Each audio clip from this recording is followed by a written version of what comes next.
별아라님 사연입니다. 형, 육부, 최종회. 사회생활을 하다가 2016년 아버지는 전남 화순암센터에서 폐암으로, 어머니는 2018년에 혈액암으로 투병하시던 중 운명하셨다. 이제 나는 세상에 내 아이 셋과 아내뿐이었다. 그동안 나는 무엇을 위해 살아왔던 것일까? 성공을 이유로 가족들과 떨어져 지내며 오로지 돈이었다. 성공을 위해 미친 듯이 야근했으며 전문 서적을 보며 내가 맡은 업무 분야에서 전문가가 되기 위해 관련 자격증을 취득하며 오로지 나라는 사람의 영광을 위해 달려왔던 순간들. 어머니를 마지막으로 보내며 내 형제 부모를 모두 떠나보낸 그날, 아이러니하게도 과장으로 진급하게 되었다. 32살에 중소기업이지만 과장 진급이라. 어찌 보면 인정받는 삶이지 않았을까.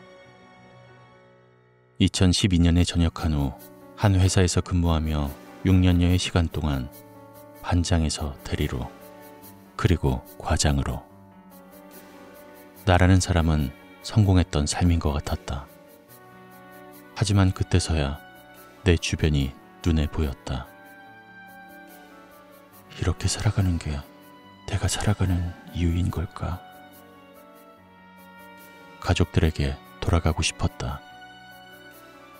어머니의 3일장을 치르고 화장한 뒤 회사로 복귀해 사직서를 제출하며 사장님께 그간의 고충과 심정 변화에 대해 말하고 진심으로 그동안 감사했다고 고개 숙여 감사함을 전하고는 죄스러움을 사죄했다. 그 뒤 나는 충북 진천에 내 가족이 있는 집으로 돌아왔다. 하지만 마냥 놀 수만은 없었기에 곧장 재취업을 시도했고, 마침 집 주변에서 자차로 3분 거리에 있는 대기업 생산관리직에 곧장 취업하게 되는 운도 누릴 수 있었다. 모든 게 평온하고 순조로웠다. 그날이 오기 전까지 말이다. 2018년 12월, 어느 날부터 눈앞에 아른거리기 시작했다. 형, 큰형이 분명했다. 어느 날은 집 문 앞에 서 있었고 어느 날은 아파트 현관 앞에 서 있었다. 자세한 모습을 볼 수는 없었지만 그 모습은 형이 18살 그때 그 모습 그대로의 실루엣을 보여주었다. 하지만 무언가 이상했다. 그립고 아련했지만 형과 마주치면 무서웠다. 왜일까? 어느 날 꿈속에서 온몸이 검은 형체의 사람 형상을 만났다. 하지만 무섭지 않은 반가운 마음이 들었다. 형! 국주야. 형이 분명했다. 형, 너무 보고 싶었어. 하지만 형은 대답하지 않았고 물끄러미 나를 바라보고 있었다. 형, 뭐라고 말 좀 해봐. 그곳에서 한주 형, 민주 누나, 우리 넙죽이, 아버지, 어머니 모두 만나서 잘 지내고 있는 거지? 그래, 지금까지 잘 만나고 있어. 그런데 우리 국주만 여기 없네. 그 말에 나는 순식간에 몸서리치게 소름이 돋았다. 형, 무슨 소리야? 난 내 아내와 아이들이랑 잘 지내고 있어. 얼마 전에 막내도 태어났다고. 난 오래오래 살다가 갈 거야. 내 아내와 자식들이랑 오래오래 살 거라고. 형도 그런 걸 바랄 거 아니야. 그래, 그랬었지. 그런데 이제 국주만 있으면 더 좋을 것 같아. 그래서 형이 보러 왔어. 형, 왈칵 눈물이 터져버렸다. 그렇게 보고 싶었던 형인데 말하는 모습이 이상했다. 이건 나를 데려가려고 온 것일까? 저승사자의 모습으로 형이 나를 데리러 온 것일까? 내 아내는 너무나 사랑스러운 민주. 나 하나만 바라보고 군생활도 따라오고 애들 키우느라 고생만 하고 있는 내 아내. 발달은 느리지만 세상에서 가장 소중한 우리 첫째. 나중에 크면 남자들이 서로 달라고 달려들 것 같아 벌써부터 머리가 아픈 우리 둘째.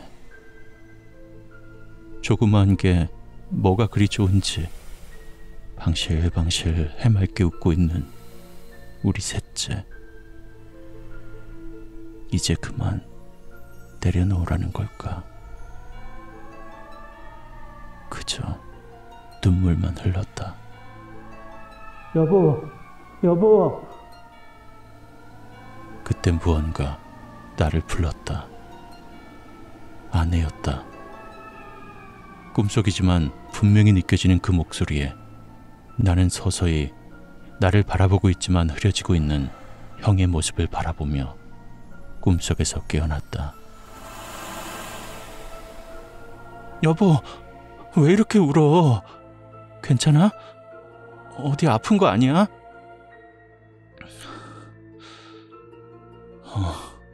괜찮아. 꿈에서 형이 나왔어. 도대체 얼마만인지. 자면서 울고 있던 내가 걱정이 되었던지 아내가 나를 흔들어 깨웠고 내 눈물을 손으로 닦아주었다. 그리고 나서 나는 꿈에서 있었던 일들을 아내에게 말해주었다. 어쩜 그러실 수가 있어.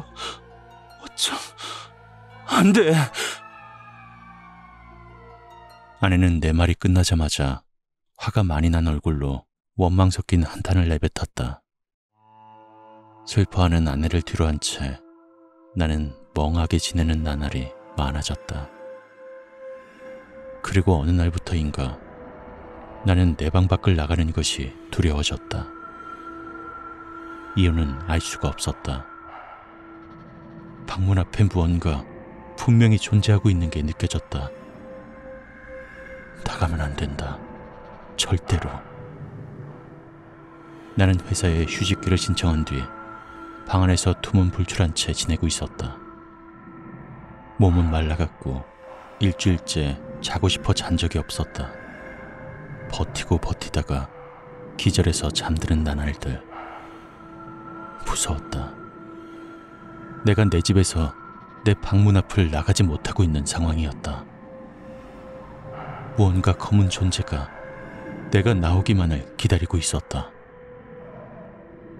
그렇게 일주일이 되던 어느 날, 안 돼!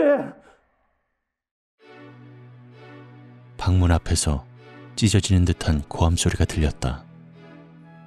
아내가 무언가 마주했는지 미친 듯이 소리를 질러댔다. 도대체 왜? 안 돼요. 그냥 가세요, 제발. 아주머니.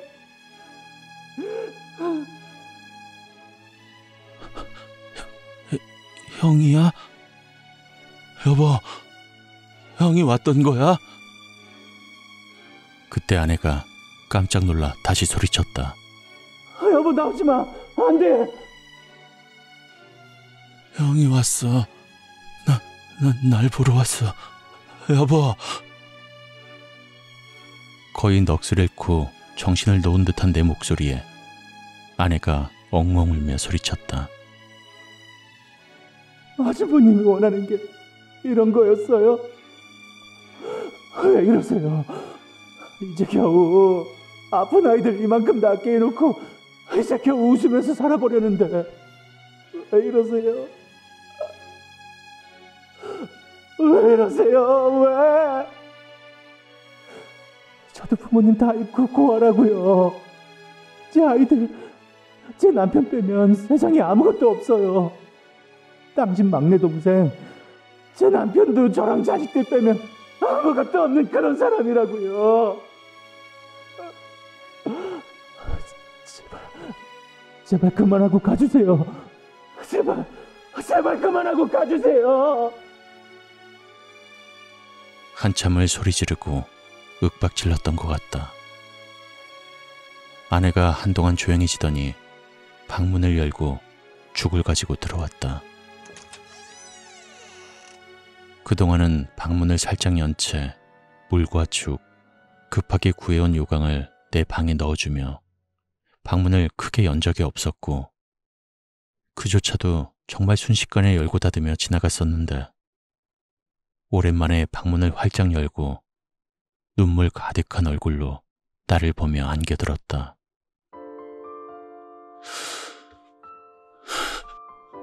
여보, 아주버님 가셨어요. 그동안 내가 제대로 못 돌봐줘서 미안해요.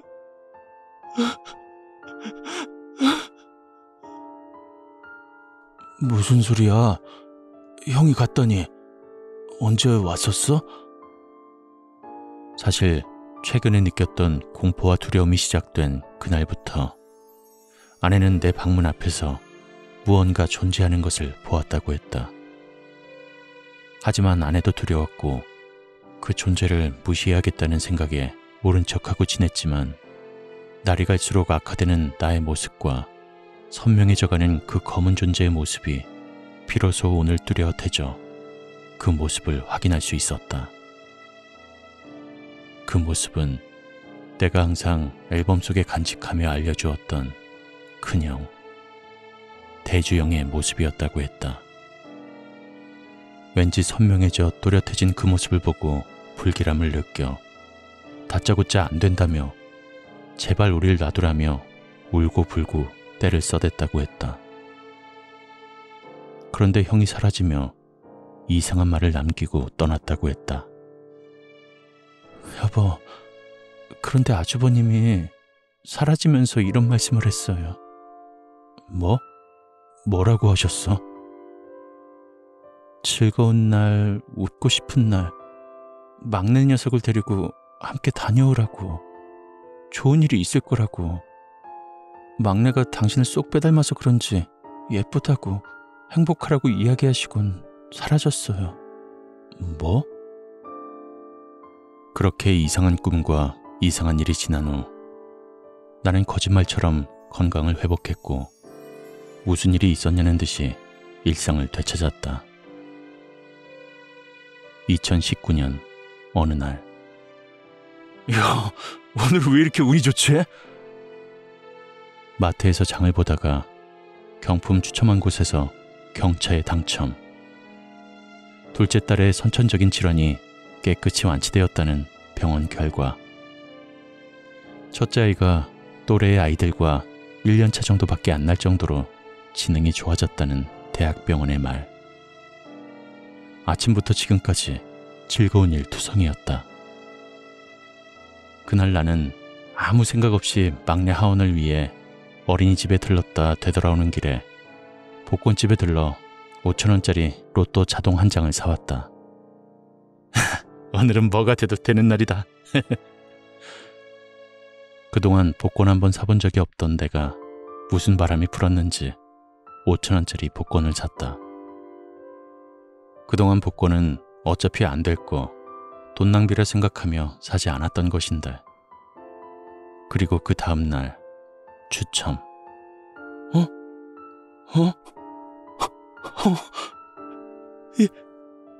2등이다!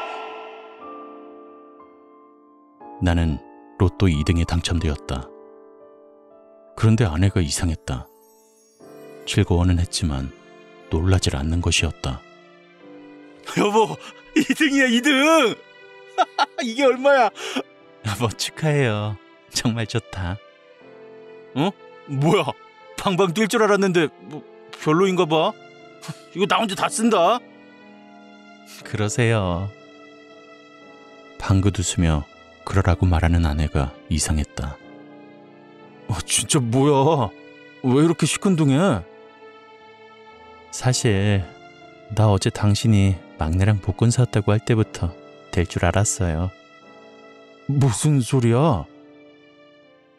아주버님이요. 그때. 그동안 또 잊고 지냈다. 설마 형의 선물인가? 그때 심술 부렸던 게 미안해서 날 데려가려 했던 것을 보상하려던 것이었을까?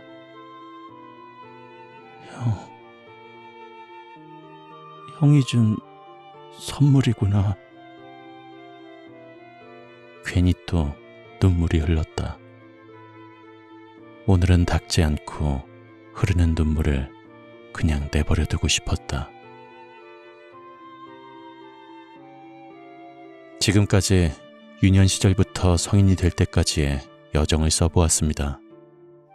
자주 등장하면서 저를 무섭게 하거나 마구 도와주는 그러한 상황은 아니었지만 그립게 하는 형을 다시는 잊지 않기 위해 써보았습니다. 그리고 신기한 게 지난번에도 말씀드렸지만 제 아내는 돌아가신 누이와 동갑이며 이름도 똑같습니다. 아이들도 첫째 아이는 현재 12살, 둘째는 8살, 막내가 4살이 되었는데 제 형님들과 저의 나이 터울과 얼추 비슷한 듯 싶어 이 또한 인연이지 않을까 늘 신기하게 생각하고 있습니다. 이곳에 이렇게 제 사연을 적으며 참 많은 것을 내려놓고 가게 됩니다. 속이 참 후련하네요. 이 글을 읽어주고 들어주신 모든 분들께 감사한 마음이며 너무 고맙습니다. 오늘은 아내와 아이들을 모두 가슴 깊이 안아주고 싶은 날입니다. 모두 행복하세요.